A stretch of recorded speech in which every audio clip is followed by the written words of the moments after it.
Dr. Tim McKnight. You brought some sunshine along. Thank you. Yeah, it's great, isn't it? Appreciate that. So, you want to talk about high school athletes, and I know hopefully most of them are in class at the moment, but Sure. Well, maybe their parents. this can be passed along, right?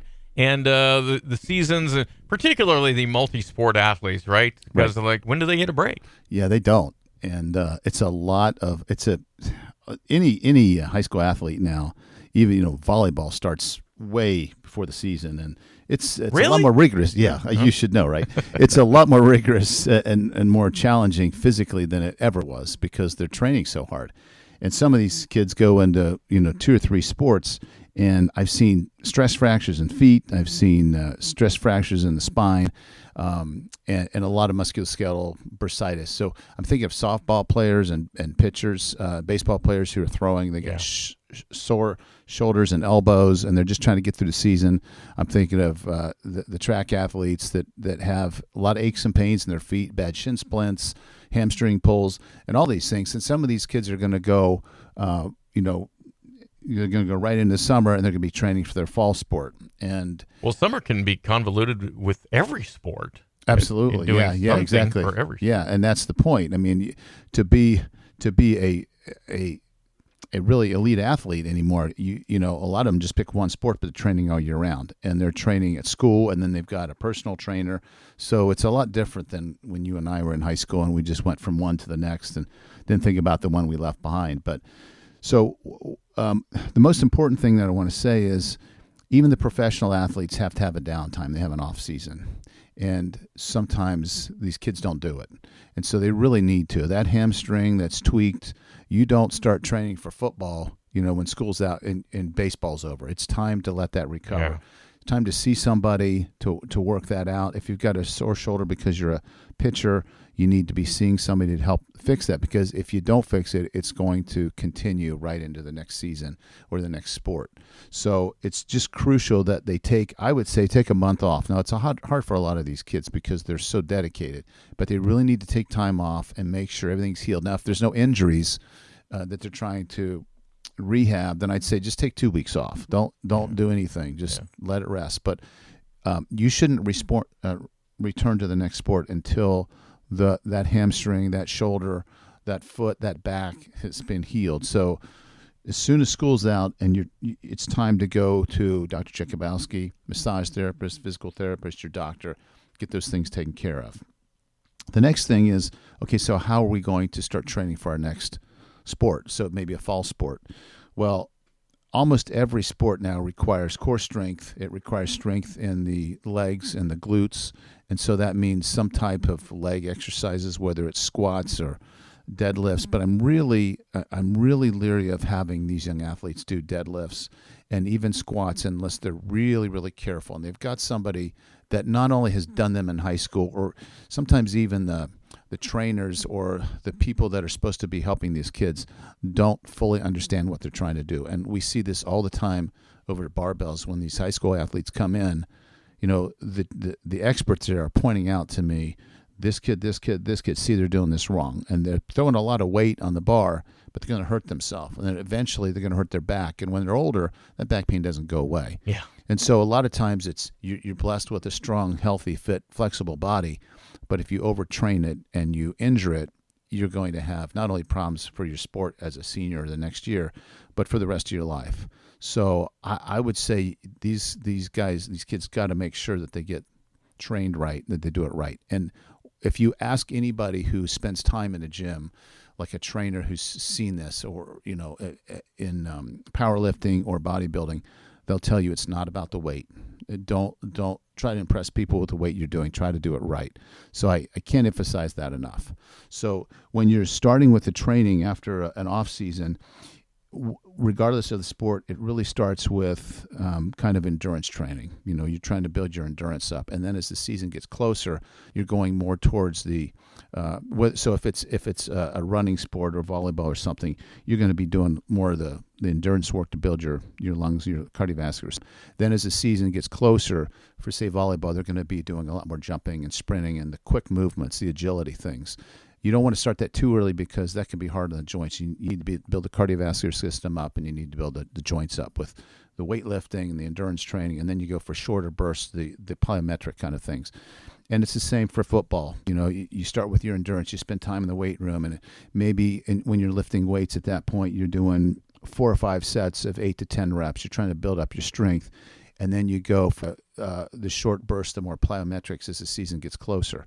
But if you start these plyometrics too early, it's a lot of jumping up and down on the boxes, and that can cause the stress fractures. Yeah. So and every program every school has their own training program, but that's generally the philosophy. Start with the endurance, build up the base, work on your core, and then you start doing the more specific exercises for your sport.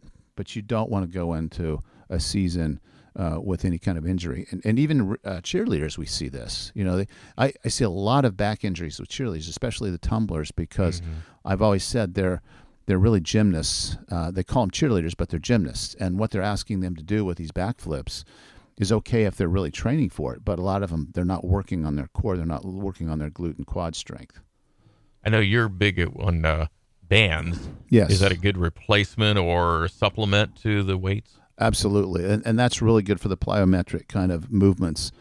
It's a great exercise. Band squats are really good because it requires a lot of explosive power. But there's a lot of plyometric exercises. I also like the bands for stretching, and I'm a firm believer if you use those bands as you should for your ankles, you'll never have an ankle sprain. In fact, Coach Dick Hartz, who was the founder of the Jump Stretch bands, he was the head trainer, the head conditioning coach in the Women's World Basketball League for 2 or 3 years, and they never had any downtime with an ankle sprain in that league because he was teaching this and he was demonstrating it. So I think, that's really important. It's part of it. And that's something that every athlete, from the weekend warrior to the young high school athlete, they just overlook that. But most of the young kids are already pretty flexible. Some of them are really tight in their back. When I do the sports physicals, I'll say, okay, put your feet together, keep your legs straight, and now bend down to touch the floor. You'd be amazed at how many kids can only get their hands 8 inches from the floor. And I'm like, you're way too tight. And what they hear is you're too tight, but what I'm thinking is that's going to slow down your ability to run because you don't have that flexibility in your hamstrings. If your hip flexors, which bring your knee up to your chest, if those are tight, which most people's are, it shortens your stride length, so it makes you slower. And so I tell them, if you will stretch and dedicate yourself to this, you'll be faster just from these stretching exercises. So it's an easy thing to do. You're not sweaty, you're not breathing heavy, you're not, you just stretch. Work on those. There are specific weightlifting programs for specific sports. I don't know, who has conceptualized these or put them into play, but those should be checked, I would think, and then utilized if they're correct. Right. And a lot of these, they'll take them. I've talked to some of the coaches. They'll take them modifications of, say, Ohio State football, their football programs, or they'll get a hold of these and they'll start to incorporate them. But they have Mickey, I forget his last name, at Ohio State. This guy's one of the best conditioning coaches in the world. And the key is it's not following their program. It's making sure you're doing the exercises right. You don't cheat. And if you're doing it wrong, you're going to get hurt. And most kids, you see them, especially the guys doing bench presses, they're going to end up with shoulder problems because they're not doing the bench press right. And a 17-year-old that can bench press 275 pounds, pretty strong kid, he's probably not going to listen to an older coach or somebody that's older that doesn't look like they've ever even benched 200. He's like, this works for me. Don't tell me what to do. But I'm telling you, if they're not careful, they'll have problems, and it'll nag them. And then they can't get the arm up throwing a football or catching a pass. They have this bursitis. So these injuries are common, but they've got to learn to do them right. And I'm not sure that every program has somebody there really watching them because they usually I always have to have a supervisor in the weight room, but it doesn't mean that they're trained or that they're paying attention. They're maybe talking to other people or coaches, but it's just crucial that you have this kind of help. And I'll tell you, if you're worried about your child getting the right training, take them over to Barbells and let some of the training folks over there work with them and teach them and show them. Because they're phenomenal with how they train athletes to use the weight machines.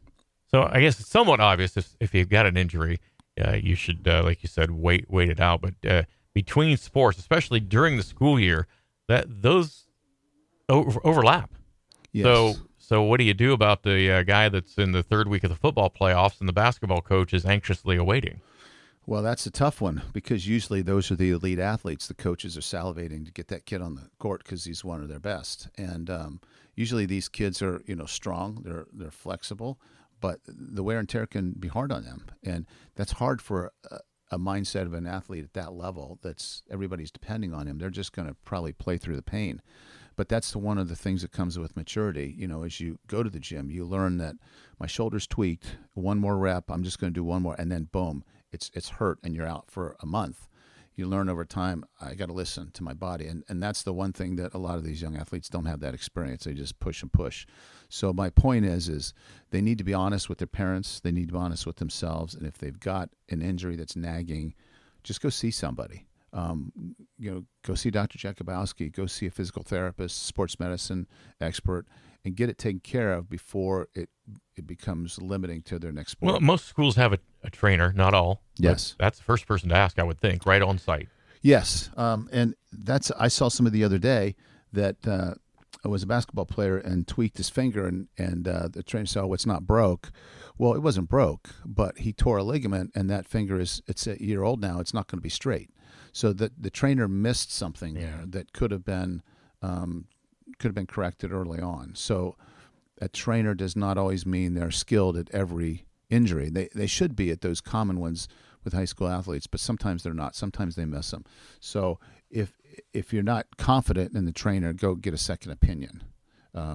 It's tough though, because you think they're there to protect and help your kid, and next thing you know, it's a month later and you got a crooked finger that's never going to heal. Yeah. So just make sure these athletes take care of themselves.